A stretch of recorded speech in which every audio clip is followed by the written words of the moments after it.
তো আজকে আমি মা আর বাবা তিনজনে মিলে যাচ্ছিলাম বসিরহাট, কারণ আমার এক দাদার পৈতের অনুষ্ঠান রয়েছে। আর এই দাদা হলো আমার মেজো পিসির ছেলে। এই যে হলুদ শাড়ি পরে ইনি হলেন আমার মেজো পিসি। আমরা মোটামুটি সকাল 10টার মধ্যে পৌঁছে গিয়েছিলাম। আর তোমরা হয়তো অনেকেই জানো, একটা পৈতের অনুষ্ঠান একটা বিয়ের অনুষ্ঠানের মতোই সমান। মানে রিচুয়ালসগুলো, আচার অনুষ্ঠান সব কিছুই কিন্তু একদম বিয়ের মতোই হয়, শুধু বউটা থাকে না। আর এখানে টোপর মাথায় দিয়ে যে বসে আছে সে হলো আমার মেজো পিসির ছেলে।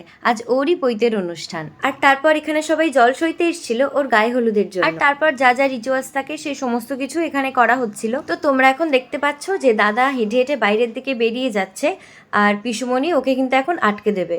তো এখানে আমাদের ব্রাহ্মণ বলেছিলেন যে এটা একটা নিয়ম, আর ছেলে যাতে চলে না যেতে পারে তার জন্য মাকে নাকি আটকাতে হয়। তো এই সব রকম আচার অনুষ্ঠান শেষ হতে হতে প্রায় বিকেল হয়ে গিয়েছিল। তো তারপর খাওয়া দাওয়া করে আমরা বেরিয়ে পড়লাম বাড়ি আসার উদ্দেশ্যে। তাহলে আজকের ভিডিওটা এখানেই শেষ করছি, আর ভালো লাগলে কিন্তু অবশ্যই একটা লাইক করে দিও।